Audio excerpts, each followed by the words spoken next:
Prepare for a really long video. I know this is a weird angle, but my room's kind of a mess right now.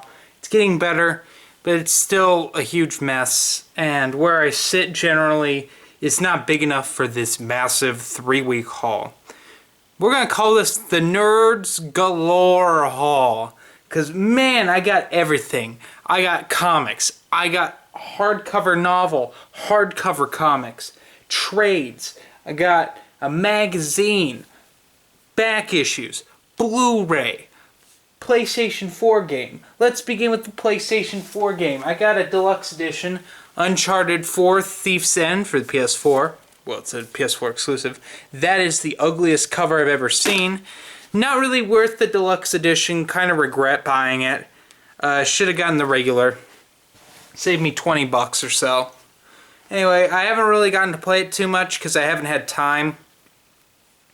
Next, I'll do the Blu-ray. Have watched this. It's phenomenal. Deadpool. Guys, you need to check this out if you haven't seen it. It's probably one of the best movies of the year. I just could not stop laughing throughout. It was just so absurd. Alright, let's get to this week's comics. So quite a bit came out this week for me. We'll start with the DC Universe Reboot one-shot. I got the main cover. And I got the variant for cover price, which is pretty cool. So, yeah, grab both those, because I could. Not going to do it with the other Rebirth one-shots, so yeah. Next, from Dark Horse, got Aliens Defiance #2. Can't wait to read this. Next, I got Star Wars #19, which will give you a hint on what else is in this haul. And then lastly, I got Obi-Wan Anakin #5, the end of this series. Thank the Jesus, man. For last week's haul, there's only one print book I got that came out, which is Manifest Destiny #19. It's back, baby. Yeah! Man, I can't wait. This is one of my favorite titles, and it's finally back. And then I grabbed a magazine, Heavy Metal 280. Got this a couple weeks ago. About halfway through it, enjoying Grant Morrison's now 100% in control of Heavy Metal magazine. It's really interesting now. It's weird. But it's good to read some Grant Morrison again. Alright, before I get into the meat and potatoes of these back issues, single back issues, let's get into the stuff that's not Star Wars. We'll start with the two Vertigo back issues. Coffin Hill #9 and Coffin Hill 11.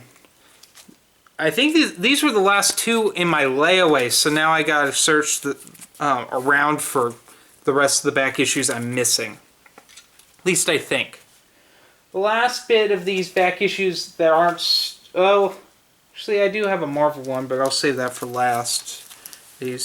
Grabbed the remaining DC Bombshell variants that were in my layaway. So now I have almost all of them. I think the only one I'm missing is Action Comics 32. But I got Aquaman 32, Batman 32,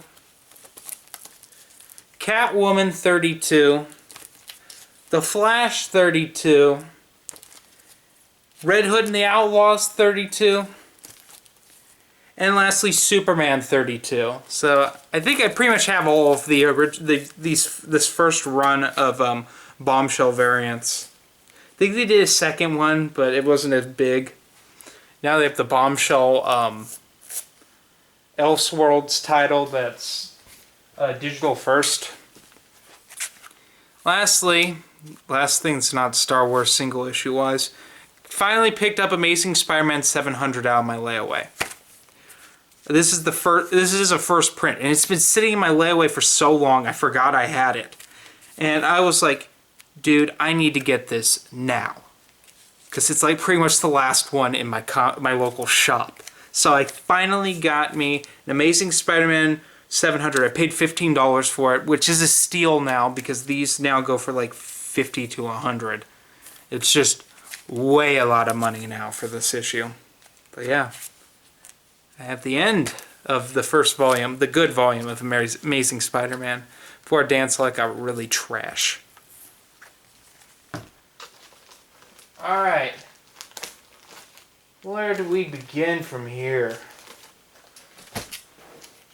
Yeah, we'll start with Marvel Star Wars. We got Star Wars 15. I actually really enjoyed this. Has been my favorite issue of this series. Really good one-shot. Best art of the whole series, too. Mayhew's art is fantastic in this. Okay, let me flip these around.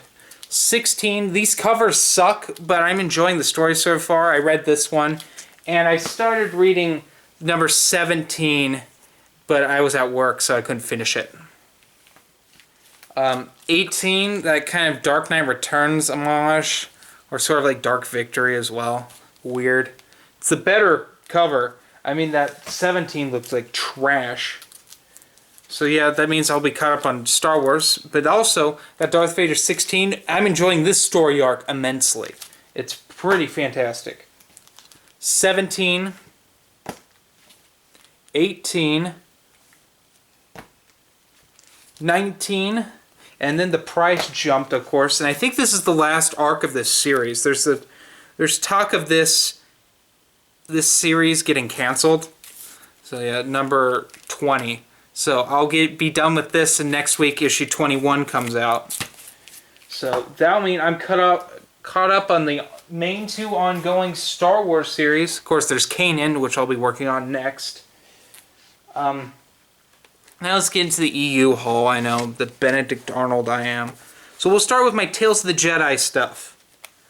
I got a lot. It also had it had a whole bunch of another series, but I'll get to that last when I get to finish my single issue section. But these were like sort of like, oh, this is a bonus for getting all of these from this other series. Got Tales of the Jedi number 1, and these are the cover A's. I have those special edition variants that are embossed that are pretty rare. So I'm like, why don't I get the main covers as well, like the main first print issues. So, got number 2 and number 3, so that's a huge chunk, only 2 more of those left. Next, Golden Age of the Sith, number 5, which is one I didn't have. Fall of the Sith Empire, number 5, another one I didn't have. Here's one, next 3 I do have, so they're up for trade. Freedom Nad Uprising, number 1. The Sith War, number 2. And the Sith War number 3. But these next 2 were huge finds for me. Tales of the Jedi Redemption has become a really, really hard series to collect in any facet. It's just really difficult to find. But I got Redemption number 1 and number 2. Which, such great finds. So happy to find those. Next we'll go into, let's see here, X-Wing Rogue Squadron. I officially have finished my run of X-Wing Rogue Squadron. So I grabbed Warrior Princess number 1, Warrior Princess number 3, Masquerade number 4, Mandatory Retirement number 1, and Mandatory Retirement number 2. And lastly, the Star Wars Handbook Volume 1 X-Wing Rogue Squadron. That completes, I have the complete single issue collection of X-Wing Rogue Squadron. One of my absolute favorite Star Wars comic series. I'm just really, really thrilled with this, actually. Finally, I got a series completed. I know, it's crazy. Now let's get into the really heavy stuff. The last little bit of Star Wars singles. Well, I should actually first talk about, I got my free comic book day stuff. I don't even want to show it in this video. I found them really disappointing this year. And I get they're free, but they should have tried harder writing some of these and doing art, because it's just fucking shit. So let's begin with some good stuff. This was the series that was with the Tales of the Jedi. It's the Star Wars ongoing series that turned into Republic. So let's start with number 1. And I know I'll be treading over what Matt said when he reviewed this story arc, which is called Prelude to Rebellion. They could have picked anyone in the Star Wars timeline like anyone, like Obi-Wan, Luke Skywalker, Darth Vader, Han Solo, anyone. And they picked Keanu Moody, a guy who's in the background in episode 1 and speaks maybe 2 sentences. That is fantastic. That's so cool that this is a time where they would actually take a risk. Dark Horse took a risk with this. And it just paid off. It's a fantastic series. Number 2.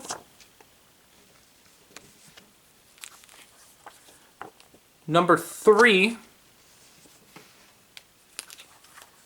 Number 4. Number 5. And number 6. And that's the first story arc right there. Then we skip a little bit. So we're going to be skipping around. We got number 10. Which, yes, this series was so cool back in the day because it didn't focus on Anakin and Obi-Wan or Obi-Wan and Qui-Gon, really. Sure, they were there and they had cameos, and they do get involved in some of the storylines, but really, it focuses on the Jedi Council. And, like, all it explains why the Council changes between episodes 1 and 2. It explains why Mace Windu had a blue lightsaber for a while. All this stuff is explained, and it's just really a good series. I got number 13, which is the first part of one of my personal favorite storylines, Emissaries to Malastare, where we get to find out what happened to Sebulba after episode 1. Yeah, Sebulba. I love the EU. See, number 32, which is the first part of Darkness, a storyline I haven't read from this series. It's one of the very few. There's like 2 story arcs I've not read out of this series yet. 37, the Stark Hyperspace War. And number 38, also part of the Stark Hyperspace War. 41, which is the second part of the Devorian version. We got a goofy Villy storyline. Villy Devorian's a great character, guys. You need to check him out. 43, Rite of Passage. Cool Quinlan Voss cover there. Then we move on to when it was called Republic. And then when it became Republic, it became more focused on Anakin and Obi-Wan, of course. And then Quinlan Voss. They traded off in stories. And yes, there were other stories with other Jedi, like Yoda has an arc. Mace Windu has an arc. But mainly, it would switch off between Anakin and Obi-Wan and Quinlan Voss at the end. Which isn't a bad thing. There's some really good stories. But this one's a second, like a double for me. 58, one of my favorite storylines, Last Stand on Jabeam, which is well worth your time. You guys should really read that. It's a great Clone Wars story. 64. 66, cool Mace Windu cover.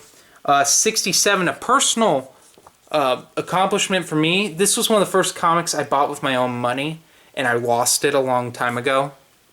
So, it's a really, one of my favorite one-off storylines ever in Star Wars is right there. Republic 69, when Quinlan Voss was a Dark Jedi. Yeah, that happened. Spoilers. Then we move to another lot, which kind of wraps up. These are the last few issues of Star Wars, this series. 79, 80, 81,